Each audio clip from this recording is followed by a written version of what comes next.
Assalamualaikum warahmatullahi wabarakatuh. Waalaikumsalam warahmatullahi wabarakatuh. Anak-anakku sekalian yang semoga dimuliakan oleh Allah Subhanahu wa taala, mari kita mulai pengajian Muqtatafat, yaitu mengaji kaidah-kaidah fikih di malam kedua ini dengan membaca tawassul ala hadiniyah wa kulli ma nawahu salafuna sholeh wa ila hadratin nabiyil mustafa sallallahu alaihi wasallam wa ila hadrati abaihi wa ummahatihi wa azwajihi wa durriyatihi wa ikhwanihi minal anbiya'i wal mursalin wa ali kulli wa ashabi kulli wa tabi'ina wa tabi'it tabi'ina lahum ihsanin ila yaumiddin summa ila hadrati ulama'il amilin wa syuhada'i was sholihin wal awliya'il muqarrabin wa ila hadrati jami'i musannifil kutub allati ta'allamnaha fi hadzal ma'had, khususan ila al-Imam Suyuti musannif kitab Asbab wan Nadzair. Allahumma anfa'na bihim wa bi'ulumihim. Syai'ulillahi lahumul Fatihah. A'udzu billahi minasyaitonir rajim. Bismillahirrahmanirrahim. Alhamdulillahirabbil alamin arrahmanir rahim maliki yaumiddin.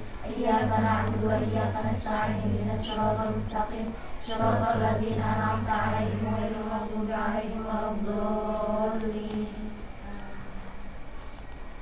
Anak-anakku sekalian, hari ini kita akan mempelajari kaidah yang kedua yang merupakan salah satu dari kaidah dari 5 kaidah babon di dalam mazhab Syafi'i, ya, yaitu kaidah al-yaqinu la yuzalu bisyak, yang artinya adalah keyakinan tidak bisa dihilangkan dengan keraguan.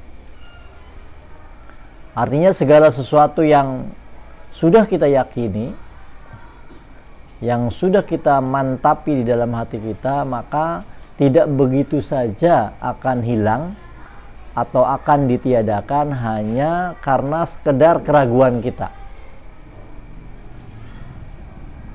Ya, contohnya, dan ini sekaligus menjelaskan tentang dasar daripada kaidah ini, yaitu yang terjadi, yang diceritakan di dalam sebuah hadis, ya, yang mengatakan dalam hal ini Nabi besar Muhammad sallallahu alaihi wasallam bersabda, ya, idza wajada ahadukum fi batnihi syai'a fa ushkila alaihi akhraja minhu syai'un amla fala yahrujanna minal masjidi hatta yasma'a sautan aw yajida rihan. Jadi apabila salah satu di antara kalian semua menemukan sesuatu di perutnya, maksudnya menemukan sesuatu itu ada perasaan antara ngentut tabli, ya. Tadi saya kok kruyuk-kruyuk, apakah saya ngentut atau tidak, itu ya. Fa ushkila alaihi, maka dia masih bingung, masih ragu-ragu. Akhraja minhu syai'un amla, apakah telah keluar dari lubang duburnya itu sesuatu atau belum? Apakah sudah mengeluarkan udara atau tidak? Kalau sudah mengeluarkan udara berarti kan wudunya batal. Tapi kalau tidak berarti wudunya tidak batal. Ini berarti kan dirinya dalam keadaan ragu, ya. Ragu apakah dia sudah kentut atau tidak. Maka dalam hal ini Kanjeng Nabi Muhammad SAW memerintahkan kepada orang yang mengalami keadaan seperti itu untuk tetap di masjid. Fala yakhrujanna, jangan keluar masjid untuk mengambil wudu, tetap di masjid sehingga betul-betul yakin bahwa dirinya sudah kentut. Yakinnya bagaimana? Yaitu bisa jadi dengan mendengarkan suara kentutnya, ya, atau mungkin dengan mendapatkan mambue kentute, ya. Nih mambu, wah, takoni batur-batur dikit, sira kentut pli, sira kentut pli. Napa sih takon-takon? Iya, kula sing kentut berarti konon. Jadi oleh karena itu, ya, tadi dari hadis ini kita dapat mengambil kesimpulannya ketika kita misalnya tiba-tiba ragu apakah kita batal wudunya atau tidak, ya. Padahal kita kan sudah merasa yakin ya, merasa mantap bahwa kita tuh sudah wudu. Buktinya kalian sudah berada di masjid, ya. Sudah dalam keadaan siap-siap untuk melaksanakan sholat. Berarti kan kalian sudah yakin bahwa kalian sudah berwudu. Dan kemudian kalian meragukan apakah wudu kalian itu batal atau tidak, maka tetaplah dengan keyakinan kalian yang semula, yaitu masih dalam keadaan wudu, dan lemparkanlah ya keraguan yang mendatangi kalian, yaitu keraguan apakah kalian kentut atau tidak kentut. Itulah contoh dan sekaligus hadis yang mendasari kaedah nomor 2 ini, yaitu kaedah al-yaqinu la yuzalu bisyak. Dan barangkali juga ada contoh yang lain untuk lebih memperjelas, dan ini juga sebenarnya disebutkan di dalam hadis ya, ketika seseorang ragu-ragu apakah dia sudah melakukan rakaat ketiga atau keempat, ya, saya ini kira-kira rakaat ketiga atau keempat ya, ketiga atau keempat, maka tetaplah dalam keyakinan kalian. Berarti dalam hal ini kalian masih tetap di rakaat ketiga ya, karena rakaat ketiga inilah yang kalian yakini ya. Kalian meragukan sebenarnya sudah keempat atau belum sih. Maka dalam ini tetaplah kalian dalam rakaat ketiga, dan lemparkanlah atau jangan hiraukan keraguan kalian apakah rakaat kalian yang sekarang sedang kalian lakukan itu rakaat keempat atau bukan.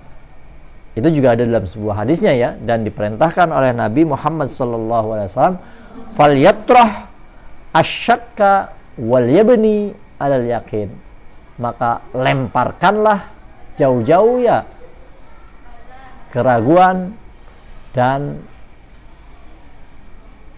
wal yabni ala mastaikona, dan lanjutkan sholatnya sesuai dengan keyakinan kalian. Hadis ini diriwayatkan oleh Imam Muslim dari Abi Sa'id Al-Khudri. Anak-anakku sekalian, dari hadis ini sebenarnya banyak sekali lahir kaidah-kaidah yang sifatnya lebih praktis ya, lebih teknis dan praktis. Salah satunya yang mungkin jadi ada hadis al-aslu baqa'u ma kana ala ma kana ya. Menurut hukum asal ya, segala sesuatu itu masih seperti yang dulu. Jadi kalau kalian mau mengingat-ingat kaidah ini, ingatlah lagunya Iwan Fals ya, aku masih seperti yang dulu. Nah itu ya, jadi segala sesuatu itu seperti yang dulu. Artinya sebelum kalian meyakini adanya perubahan, maka masih tetap seperti yang semula ya.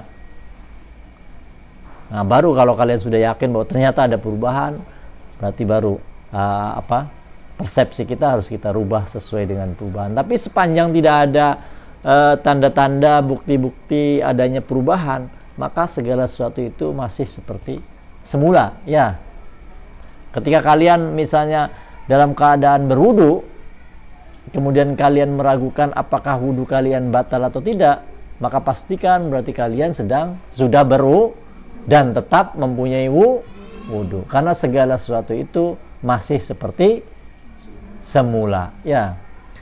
Kalau kalian merasa tidak lagi berwudu nih ya, saya sudah batal wudunya, tiba-tiba kalian meragukan apakah saya sudah berwudu atau belum ya, berarti keputusannya adalah kalian belum berwudu ya, karena itu adalah merupakan keadaan kalian semula. Kalian meragukan apakah kalian sudah berwudu atau belum berwudu ya. Itu al-aslu baqa'u ma kana ala ma kana ya. Termasuk diantaranya ini dalam kehidupan suami istri ya. Jadi kalau misalnya terjadi perselisihan antara suami dan istri ya, kemudian sang istri mengaku, "Mas, sampean tuh kayaknya belum pernah menafkahi saya deh. Belum, tahun ini kayaknya belum ngasih saya baju baru deh. Tapi kata suaminya, sudah deh. Belum deh. Sudah deh. Belum deh. Ya. Itu berarti apa? Kalau misalnya terjadi perselisihan seperti itu, maka yang dibenangkan adalah pihak istri. Ya. Karena segala sesuatu itu belum. Gitu ya. Segala sesuatu itu belum kecuali sudah ada bukti-bukti. Sudah deh, nih buktinya saya punya kwitansi itu. Saya beli baju ini di supermarket ini. Baru kalau sudah ada buktinya, baru ya berarti pengakuan sang istri harus dikalahkan. Tapi kalau sepanjang tidak ada bukti dan kedua pasangan suami istri masih berselisih tentang sudahkah sang suami memberikan baju baru, maka dalam hal ini yang dimenangkan adalah pengakuan daripada sang istri. Karena segala sesuatu itu aslinya adalah belum ya, atau aslinya sebagaimana yang dahulu, sebagaimana yang sudah. Kemudian dari hadis ini juga dari kaidah ini juga ada kaidah yang lainnya yang tadi sudah dicontohkan di dalam Jadi apabila kalian meragukan apakah kalian sudah, ya ini dulu ya, bukan yang hadis. Apa kalian meragukan apakah sudah melakukan sesuatu atau belum? Ya. Contoh misalnya dalam sholat. Dalam sholat kalian kemudian ragu-ragu, tadi saya ruku tak belum ya? Ya. Maka dalam hal ini apa? Kalian belum melakukan ruku. Tadi saya sudah membaca Fatihah apa belum ya? Maka dalam hal ini kalian belum membaca Fatihah. Ya. Karena al-aslu baqa'u ma kana ala ma kana. Menurut hukum asal segala sesuatu itu belum dilaksanakan. Ya. Tapi berbeda nih. Jadi berbedanya gini ya. Kecuali nanti ini ada pembahasan tersendiri ya dalam kaidah ini. Kecuali kalau misalnya kalian sudah menyelesaikan Fatihah, ya, kalian sudah selesai waladolin, kemudian kalian meragukan apakah saya sudah membaca Bismillah atau belum ya. Padahal kalian sudah membaca Fatihah. Maka dalam hal ini yang dimenangkan adalah hukum zohir ya, nanti akan ada pembahasan. Yang dimenangkan adalah zohir. Karena apa? Karena kalian sudah membaca Fatihah. Kalau sudah membaca Fatihah, secara otomatis sudah membaca Bismillah. Beda ya. Sama saja seperti ketika kalian ragu setelah sholat. Setelah sholat selesai, kalian pikir-pikir tadi saya sudah ruku di rakaat yang kedua belum ya? Berarti dalam hal ini yang dimenangkan apa? Hukum zohir ya. Hukum zohirnya yaitu bahwa kalian telah selesai sholat. Karena kalian telah selesai sholat, maka secara otomatis ya kalian sudah melakukan sujud yang kalian ragukan itu ya. Tapi kalau kalian masih berada di dalam sholat ya, dan kalian meragukan tadi saya sujud belum ya, berarti belum. Atau kalian belum selesai membaca Fatihah, masih misalnya ihdinas siratal mustaqim, tiba-tiba kalian meragukan tadi saya baca Bismillah belum ya, berarti belum. Tapi kalau misalnya Fatihahnya sudah selesai ya, berarti dalam hal ini ya karena sudah selesai, berarti itu menunjukkan bahwa kalian sudah membaca Fatihah. Tapi insya Allah penjelasan nanti ada dalam kaidah terakhir insya Allah. Kemudian juga berkaitan dengan jumlah ya, tadi yang diceritakan dalam hadis. Kalau kalian meragukan antara jumlah yang lebih sedikit dan lebih banyak, maka pastikan berarti kalian ambil jumlah yang lebih sedikit. Ya, kalau misalnya kalian ini yang saya lakukan 1 rakaat atau 2 rakaat ya, maka pastikan kalian baru 1 rakaat. Kalau kalian meragukan apakah 2 atau 3 ya, berarti kalian baru 2. Begitu juga dalam pergaulan sehari-hari ya, dalam tolak misalnya, cerai ya, perceraian kan. Kalau misalnya seorang suami ragu-ragu apakah saya sudah menceraikan istrinya 2 atau 3 ya, berarti baru 2. Tapi ada satu pengecualian nih, yaitu apa? Yaitu ketika makan gorengan di warungnya Punyai ya. Kalau kalian misalnya ragu, saya ngambil satu apa dua ya harus dua lah. Ya. Jangan, wah satu. Wah. Jadi dalam hal ini kaidah ini nggak berlaku ya. Kalau dalam hal mengambil gorengannya bunyai, ya tadi saya ngambil satu apa dua ya, berarti dua, bayar dua lah harus ya. Jangan kemudian saya ngambil satu dua ya, kata kaidahnya kalau ragu-ragu antara bilangan yang kecil dan besar maka ambillah bilangan yang kecil ya. Nah, hal ini tidak berlaku di dalam masalah ngambil makanannya bunyai ya. Kemudian ada juga yaitu nah ini itu beberapa cabang-cabangnya. Ada juga permasalahan cabang yang berkaitan dengan al-yaqinu la yuzalu bisak ya, yang terkenal di dalam al-aslu fil asya'i al-ibahah.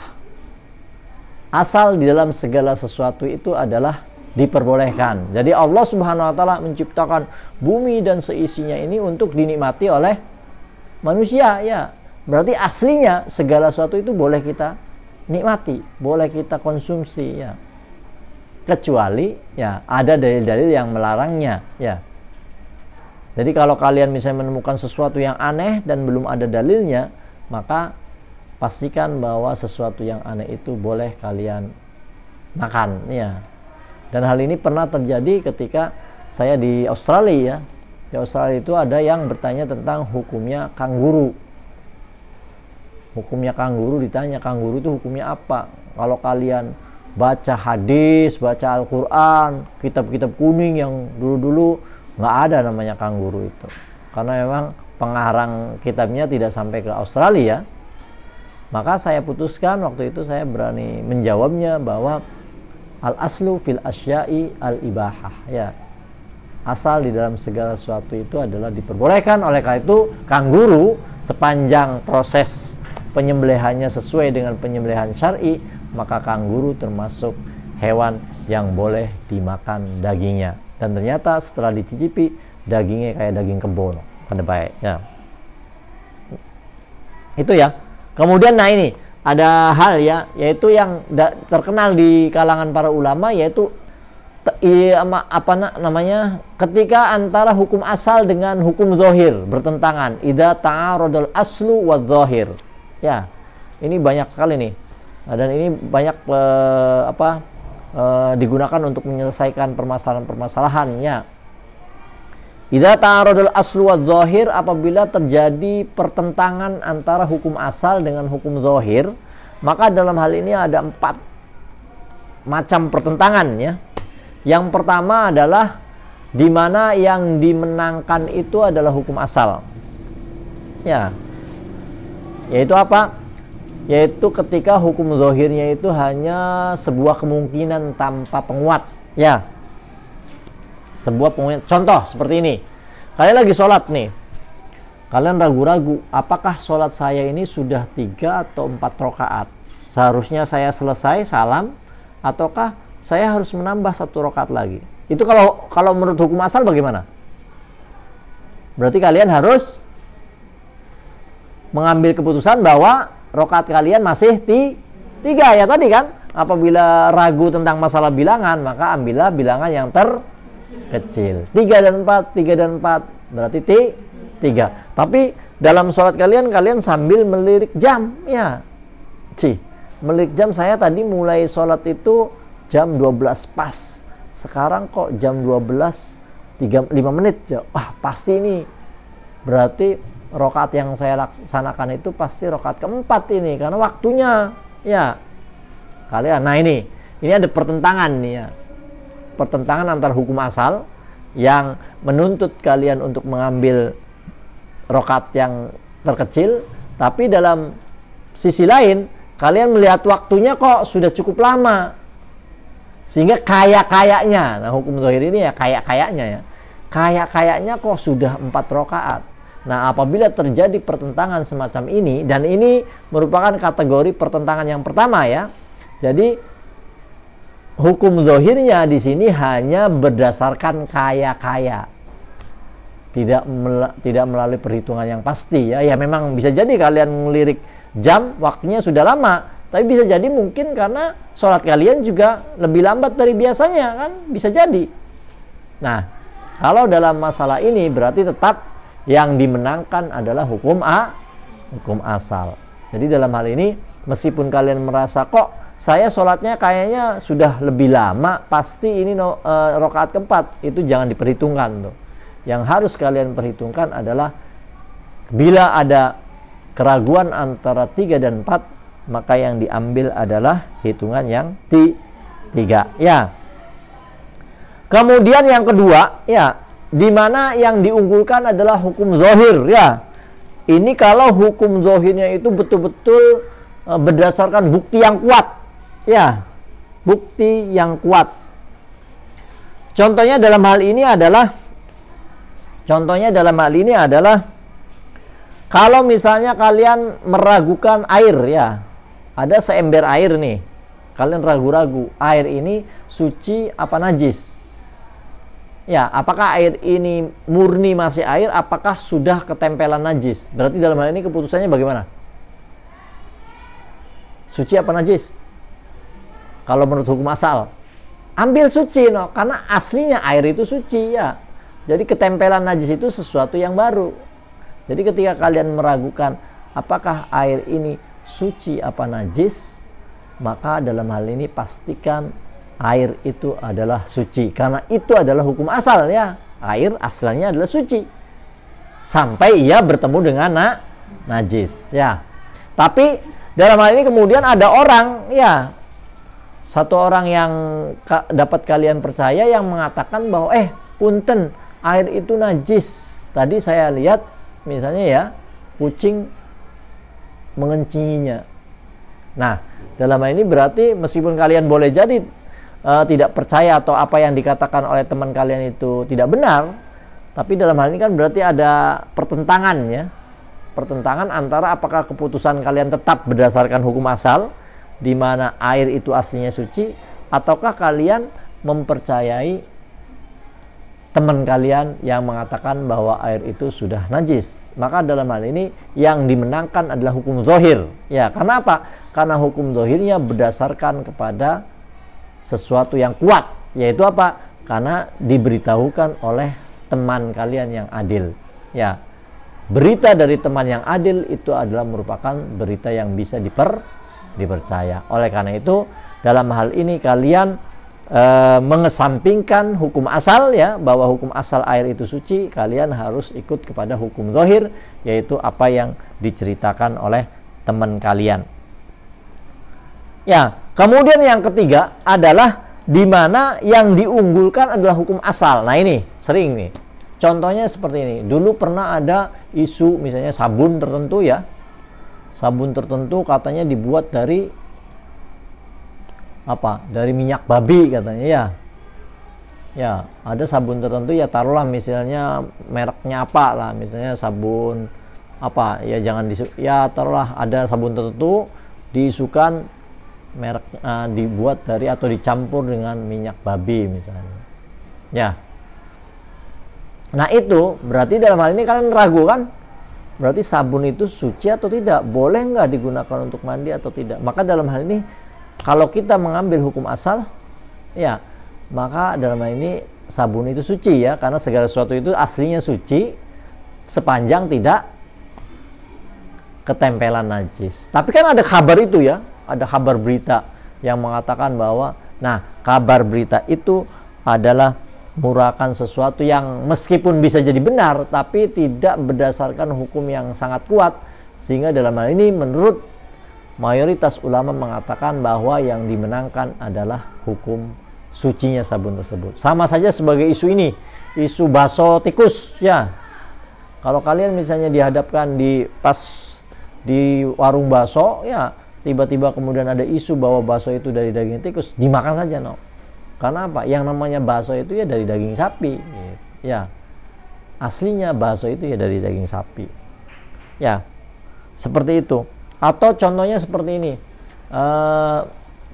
ya, ada kalian dapat makanan dari orang yang kerjanya di pabrik alkohol misalnya, ya. Kan alkohol kan menurut sebagian ulama najis. Mungkin kalian bisa jadi mencurigai, ya, ini bisa jadi ya makanan yang diberikan ke saya itu ada campur alkoholnya, atau mungkin dia megang makanan ini belum cuci tangannya atau apa dan sebagainya. Maka kememperan atau kemungkinan seperti itu harus kalian singkirkan. Karena bagaimana? Karena bagaimanapun itu tidak berdasarkan bukti yang kuat, hanya kemungkinan saja. Ya, jadi dalam hal ini menurut mayoritas ulama mengatakan bahwa yang dimenangkan adalah hukum asal. Ya. Kemudian yang nomor 4 adalah di mana yang diunggulkan adalah hukum zahir. Ya. Nah, contohnya tadi seperti seperti keraguan yang timbul setelah kalian selesai sholat. Ya, kalau misalnya kalian masih dalam sholat sih kalian meragukan apakah saya ruku atau belum, ya berarti belum. Tapi kalau misalnya keraguan itu timbulnya setelah sholat, ya nyatanya kalian kan sudah selesai sholatnya. Kalau sudah selesai, ya itu menunjukkan bahwa segala sesuatu yang harus dilakukan dalam sholat ya sudah kalian lakukan. Ya, ini berarti memenangkan hukum zahir, ya, karena ada penguat yang meskipun penguatnya tidak terlalu kuat, akan tapi bisa mendukung hukum zahir. Yaitu apa? Yaitu kalian telah selesai dari sholat. Orang yang sudah selesai dari sholat itu biasanya melakukan lengkap syarat dan rukunnya. Tadi juga ya, seperti kalian meragukan bagian dari bacaan Fatihah padahal kalian sudah selesai membaca Fatihah. Maka dalam hal ini kalian yakinkan bahwa kalian sudah membaca bagian dari Fatihah tersebut, ya. Karena apa? Karena buktinya kalian sudah menyelesaikan Fatihah. Ya. Itu adalah merupakan pertentangan antara hukum asal dan hukum zahir yang dibagi menjadi 4 macam tadi. Ya, barangkali sampai di sini ada pertanyaan, dipersilahkan. Perkenalkan, nama saya Islahunisa, izin bertanya. Semisal ada seseorang membangunkan temannya untuk melaksanakan sholat subuh, namun orang yang dibangunkannya itu merasa sudah sholat subuh. Namun menurut kesaksian orang yang membangunkannya, ia itu belum sholat. Nah, setelah beberapa saat orang itu ragu apakah ia sudah sholat dalam mimpi, apa sudah sholat dalam keadaan nyata. Jadi apakah harus mengulang sholatnya atau tidak? Terima kasih. Terima kasih, ya. Jadi ini juga masuk dalam kategori tadi ya. Ada pertentangan antara hukum asal dengan hukum zahir, ya. Ini. Jadi di sini kan kalau misalnya melihat sudah sholat atau belum, tapi sebenarnya ya kalau misalnya dari sudah sholat atau belum, berarti hukum asalnya bagaimana? Kalau seseorang ragu nih, saya sudah sholat atau belum ya, hukum asalnya bagaimana? Belum. Ya, ketika kalian meragukan sudah atau belum, maka pastikan kalian belum, ya. Karena aslinya memang orang itu ya belum, ya kan. Nah, terlebih lagi setelah ada temannya yang adil ya, yang bisa kalian percaya mengatakan bahwa dirinya belum sholat, maka dalam hal ini ya tentunya ini lebih menguatkan lagi hukum asal, ya. Jadi oleh karena itu ketika ada orang membangunkan tadi, ya, kemudian orang yang membangunkannya mengatakan kamu belum sholat, maka dalam hal ini omongannya bisa dipercaya dan kalian harus mengambil keputusan bahwa kalian belum sholat. Ya, tapi ada beberapa hal ya. Jadi begini, kalau dalam masalah sholat kalau dalam pertanyaan tadi sudah jelas. Ada juga seperti ini. Contoh nih, misalnya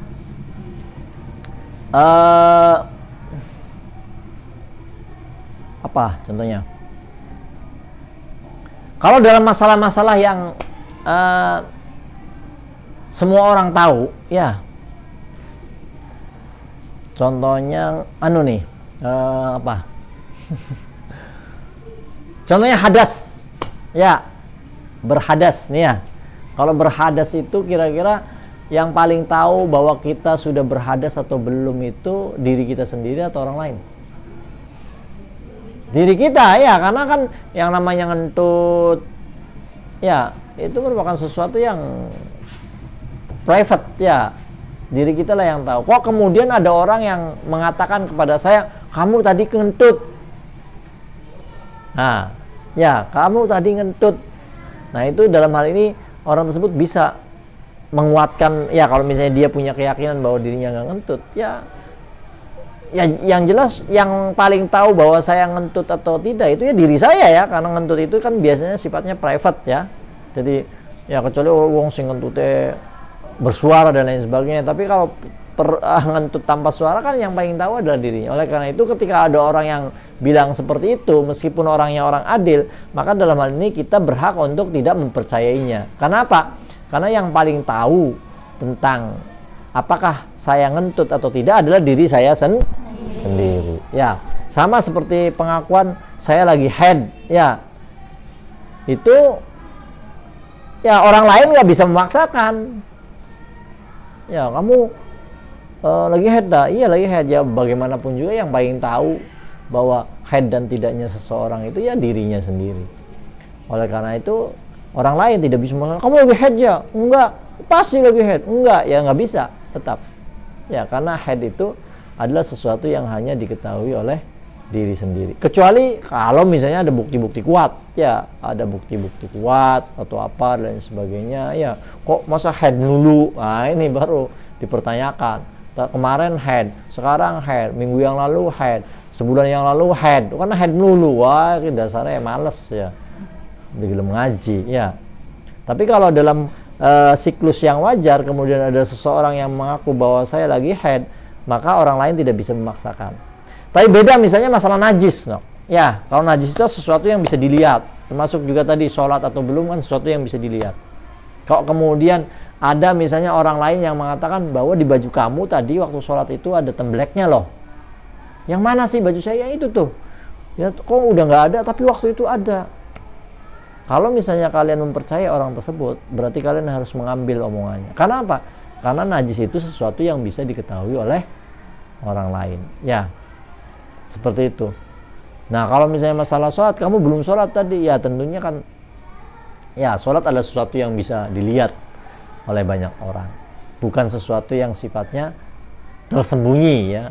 Oleh karena itu, apalagi kalau kita percaya atau malah kita ragu-ragu tadi, maka dalam hal ini secara otomatis yang bersangkutan itu belum sholat ya, seperti itu. Atau misalnya kamu tadi waktu menunggu sholat tidurnya glosor loh, kan kadang-kadang kita nggak kerasa ya tidurnya glosor, kan berarti batal wudunya. Maka dalam hal ini omongan orang lain yang mengatakan bahwa tidur kita glosor itu harus kita ambil ya, harus kita pegang, maksudnya berarti wudhu kita batal dan kita harus wudhu kembali. Karena apa? Karena glosor beliau itu ya sesuatu yang diketahui oleh orang lain. Beda kalau misalnya kamu tadi ngentut loh, ngentutnya anak suara beli laka, berwesing ding ngentut sama suara, mambu, ya bukan sih sing ngentut, itu sih ngentut apa? Nah itu kalau hal-hal yang seperti itu kalian bisa tidak mempercayai omongannya ya. Oh enggak, kamu tuh ngarang saja, saya merasa enggak kentut enggak apa. Ya seperti itu. Ya. Oke. Kita lanjut kepada kaidah yang nomor